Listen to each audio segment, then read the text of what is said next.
हिंदुओं में अनेक देवी देवताओं की मान्यता क्यों और सबसे श्रेष्ठ देवता कौन, इस विषय पर मैं आज अपनी कथा आपके समक्ष पौराणिक एवं आध्यात्मिक विषयों पर उपलब्ध प्रमाणों और कथाओं के आधार पर प्रस्तुत कर रहा हूँ।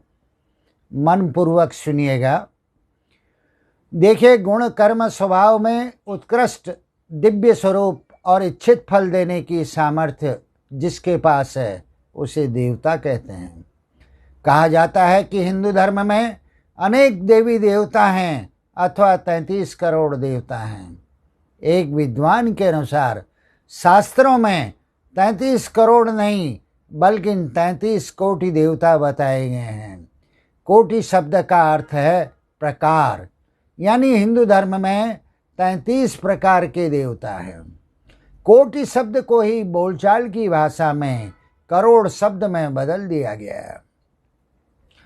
बृहदारण्यक उपनिषद के 3 अध्याय में याज्ञवल्क्य ने कहा है कि वास्तव में तो देव 33 ही हैं, जिनमें 8 वसु, 11 रुद्र, 12 आदित्य, 1 देवराज इंद्र और 1 प्रजापति सम्मिलित हैं। 8 वसुओं के नाम इस प्रकार हैं: आप, ध्रुव, सोम, धर, अनिल, अनल, प्रत्युष और प्रभास। ये हैं 11 रुद्रों के नाम: मनु, मन्यु, शिव, महत, ऋतुध्वज, महीनस, उम्रतेरस, काल, वामदेव, भव और धृतध्वज। ये हैं 12 आदित्य के नाम: अंशुमान, अर्यमन, इंद्र, त्वष्टा, धातु, पर्जन्य, पूषा, भग, मित्र, वरुण, वत और विष्णु। 5 ज्ञानेन्द्रियां, 5 कर्मेंद्रियां और मन, आत्मा, ये 5 रुद्र हैं। संवत्सर के 12 माहों के सूर्यों को आदित्य कहा जाता है। मेघ इंद्र है और प्रकृति रूप यज्ञमय सारा जीवन प्रजापति है। वैसे अग्नि, पृथ्वी, वायु, अंतरिक्ष, आदित्य और ध्यो, इन 6 देवों में ही सारा विश्व समा जाता है, किंतु आम लोगों में धारणा है कि 33 कोटि या करोड़ देवता होते हैं। ऋग्वेद में ऋषि कहते हैं: इंद्रंग मित्रंग वरुण मग्निमाहुथो दिव्यश सुपर्णो गरुत्मान एकं सद्विप्रा बहुधा वंदन्ति अग्नि यमः मातिरिश्वानमाहु।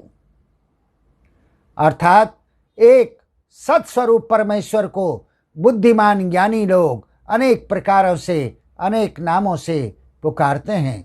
सारा वैदिक वाङ्मय इसी प्रकार की घोषणाओं से भरा हुआ है, जिसमें एक ही तत्व को मूलतः स्वीकार करके उसी के अनेक रूपों में ईश्वर को मान्यता दी गई है। समाज में ब्रह्मा, विष्णु, महेश प्रधान देवता माने जाते हैं और लक्ष्मी, सरस्वती तथा दुर्गा प्रधान देवियां हैं।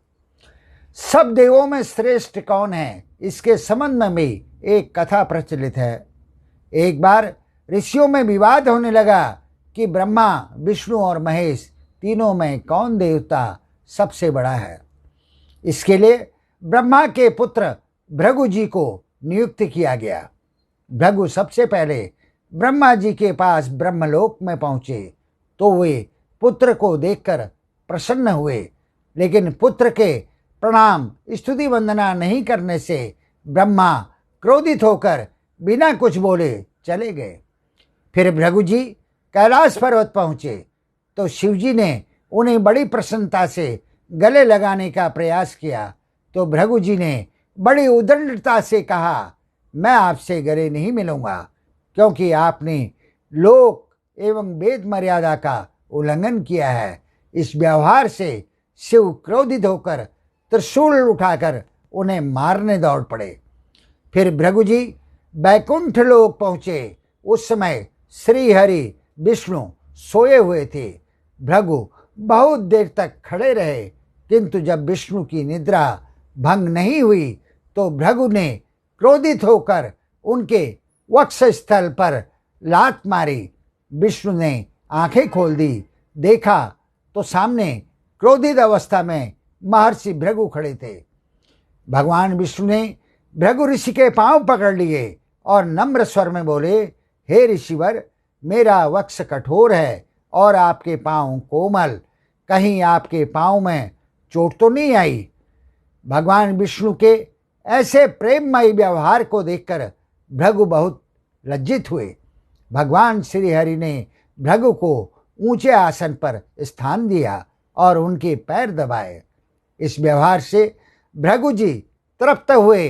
उन्होंने ऋषियों के सम्मुख आकर कहा, भगवान विष्णु ही सब देवों में श्रेष्ठ है।